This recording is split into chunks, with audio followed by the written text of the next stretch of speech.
ಆಯ್ತು ಸರ್. ಹಾಗಾದರೆ ಇಂದಿನ ತರಗತಿಯಲ್ಲಿ ನಾವು ಸಮಾಜ ವಿಜ್ಞಾನಕ್ಕೆ ಸಂಬಂಧಪಟ್ಟಂತೆ ಅಧ್ಯಯನ ಮಾಡೋಣ.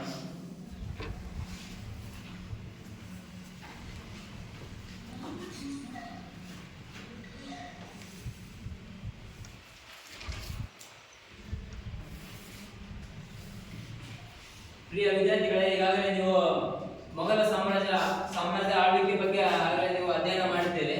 ಹಾಗಾದರೆ ಮೊಘಲ ಸಾಮ್ರಾಜ್ಯದ ರಾಜಧಾನಿ ಯಾವುದು ಹೇಳ್ತೀರಾ? ಗೊತ್ತಿಲ್ವಾ? ಹಾಗಾದ್ರೆ ನಾನು ನಿಮಗೆ ಒಂದೆರಡು ಕ್ಲೂ ಕೊಡ್ತೀನಿ, ಹೇಳ್ತೀರಾ? ಕೆಂಪು ಕೋಟೆ ಎಲ್ಲಿದೆ? ಅದು ಗೊತ್ತಿಲ್ವಾ? ಈಗ ಪ್ರಸ್ತುತವಾಗಿ ಭಾರತದ ದೇಶದ ರಾಜಧಾನಿ ಯಾವುದು ಹೇಳಿ ಪ್ರೇರಣ? ದೆಹಲಿ. ಓಕೆ, ದೆಹಲಿ. ಗೊತ್ತು. ಹಾಗಾದರೆ ವಿದ್ಯಾರ್ಥಿಗಳೇ, ದೆಹಲಿಯನ್ನು ರಾಜಧಾನಿಯಾಗಿ ಇಟ್ಟುಕೊಂಡು ಯಾವ ಅರಸ ಮಂತ್ರಿಗಳು ಆಳ್ವಿಕೆ ಮಾಡಿದ ಹೇಳ್ತೀರಾ? ದೆಹಲಿಯನ್ನು ರಾಜಧಾನಿಯಾಗಿ ಮಾಡಿಕೊಂಡು ಹೇಳಿ ಪವನ್. ಅದೇ ರಾಜ ಮನೆತನಗಳು ಬರ್ತಾವಲ್ಲ, ಕೀರ್ತಿ ಸಂತತಿ, ತುಘಲಕ್ ಸಂತತಿ. ಅದೇ ಅವ್ರು ಯಾವ ಸಂತತಿಯಲ್ಲಿ ಬರ್ತಾರೆ? ದೆಹಲಿ ಸುಲ್ತಾನ್, ಮೊಘಲ್. ಓಕೆ, ಹಾಗಾದ್ರೆ ಮಂಜೂರ್ ಹೇಳಿ. ದೆಹಲಿ ಮೊಘಲ ಸಾಮ್ರಾಜ್ಯದ ರಾಜಧಾನಿ ಯಾವುದು? ದೆಹಲಿ. ಓಕೆ, ನಂತರ ಅದರಲ್ಲಿ ದೆಹಲಿಯಲ್ಲಿ ಯಾವ್ಯಾವ ರಾಜಮನೆತನಗಳು ಆಳ್ವಿಕೆ ಮಾಡಿದ್ದಾರೆ?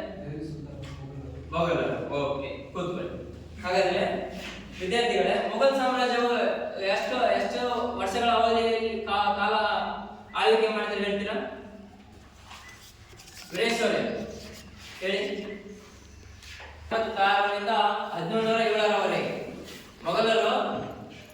ನನ್ನ ಘಟಕ ಬಂದ್ಬಿಟ್ಟು ಮೊಘಲರು.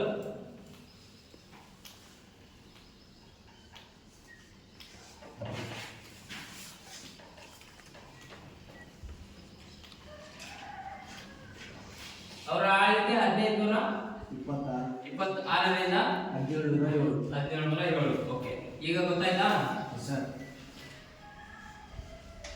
ಓಕೆ, ಹಾಗಾದರೆ ಮೊಘಲ್ ಸಾಮ್ರಾಜ್ಯದ ಪ್ರಸಿದ್ಧ ಅರಸ ಯಾರು ಹೇಳ್ತೀರಾ? ಹೇಳಿ ಪ್ರವೀಣ್. ಮೊಘಲ್ ಸಾಮ್ರಾಜ್ಯದ ಪ್ರಸಿದ್ಧ ಅರಸ ಅಕ್ಬರ್. ಅವರು 1526. ಓಕೆ, ಕೂತ್ಕೊಳ್ಳಿ. ಯಾರು? ಅಕ್ಬರ್. ಪ್ರಸಿದ್ಧನೇ ಅಕ್ಬರ್.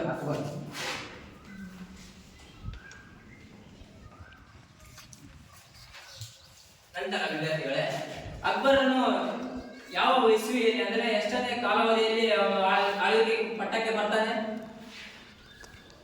ಹೇಳಿ ನೋಡಿ. 1556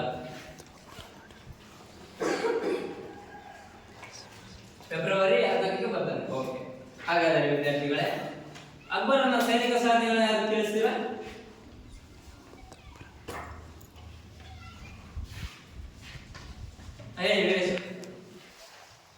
ಹೇಮು ಮತ್ತು ಅಕ್ಬರನ ನಡುವೆ ಕ್ರಿಸ್ತಶಕ 1556ರಲ್ಲಿ ಎರಡನೇ ಪಾಣಿಪತ್ ಯುದ್ಧವು ಸಂಭವಿಸುತ್ತೆ ಸರ್.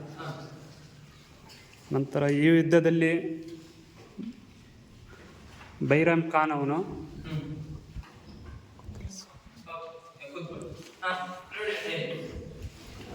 ಎರಡನೇ ಪಾಣಿಪತ್ ಯುದ್ಧದಲ್ಲಿ ಬೈರಾಮ್ ಖಾನ್ಗೆ ಗೆಲುವು ಲಭಿಸಿದ್ದಾರೆ. ಆಮೇಲೆ ಅಕ್ಬರ್ ಮಾಳ್ವಾ ಇತರ ಪ್ರದೇಶಗಳನ್ನೆಲ್ಲ ಅವನು ಯುದ್ಧ ಮಾಡಿ ಗೆಲ್ತಾರೆ. Okay, very good. ಹಾಗಾದರೆ ನಂತರ ಈ ಎರಡನೇ ಪಾಣಿಪತ್ ಕಾರಣಕ್ಕೆ ಕಾರಣವಾದ ಅಂಶಗಳು ಯಾರು ತಿಳಿಸ್ತೀರಾ? ಎರಡನೇ ಪಾಣಿಪತ್ ಕಾರಣ ಯಾವ ಕಾರಣಕ್ಕೋಸ್ಕರ ನಡೆಯುತ್ತೆ ಹೇಳ್ತೀರಾ?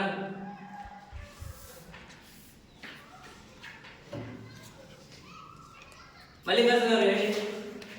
ಸರ್, ಅಕ್ಬರನ ಅಧಿಕಾರಕ್ಕೆ ಬಂದ ಕಾಲದಲ್ಲಿ ಏನಪ್ಪ ಅಂದ್ರೆ ಬಂಗಾಳದಲ್ಲಿ ಅಬ್ದಾಲಿ ಎಂಬ ದೊರೆ ಇರ್ತಾರೆ ಸರ್. ಅವನ ದಂಡನೆಯಾಗಿ ಯಾರಾಗಿರ್ತಾರೆ ಅಂದ್ರೆ ಏಮ್ ಆಗಿರ್ತಾರೆ ಸರ್. ಇವ ಏನಪ್ಪ ಅಂದ್ರೆ ಏಮ್ ಒಬ್ಬ ಹಿಂದೂ ದೊರೆ ಆಗಿರ್ತಾರೆ ಸರ್. ಇವನು ಮೊಘಲರನ್ನು ವಿರುದ್ಧ ಮಾಡ್ತಾನೆ ಸರ್. ಅಂದ್ರೆ ಮೊಘಲ ಆಚಾರಗಳು, ವಿಚಾರಗಳು ಮತ್ತು ಇಸ್ಲಾಂ ಧರ್ಮಕ್ಕೆ ಪರಿವರ್ತಿಸಿದಾಗಲು ಇದರಿಂದ ಮೊಘಲರ ಆಳ್ವಿಕೆಯನ್ನು ಏಮ್ ವಿರೋಧ ಮಾಡ್ತಾನೆ ಸರ್. ಅದರಲ್ಲಿ ಅಕ್ಬರ್ ಮತ್ತು ಏಮ್ ಮಧ್ಯೆ ಯುದ್ಧದ ಕಾರಣ ಆಗುತ್ತೆ ಸರ್. Very good. ನಂತರ ಈ ಎರಡನೇ ಪಾಣಿಪತ್ ಕದನ ನಡೆದಿದ್ದರೆ ಏನಾಗುತ್ತಿತ್ತು?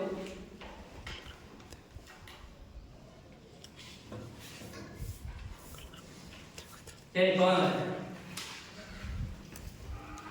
ಮೊಘಲರು ಮತ್ತೆ ಅವರ ಭಾರತದಲ್ಲಿ ಬೃಹತ್ ಸಾಮ್ರಾಜ್ಯ ಶಕ್ತಿಯಾಗಿ ಬೆಳೆಯಲು ಸಾಧ್ಯವಾಗುತ್ತದೆ. ಬೃಹತ್ ಸಾಮ್ರಾಜ್ಯ ಶಕ್ತಿಯಾಗಿ ಬೆಳೆಯಲು ಸಾಧ್ಯವಾಗುತ್ತದೆ. ಹಾಗಾದರೆ ವಿದ್ಯಾರ್ಥಿಗಳೇ, ಇಂದಿನ ತರಗತಿಯಲ್ಲಿ ನಾವು ಮೊಘಲ್ ಸಾಮ್ರಾಜ್ಯದ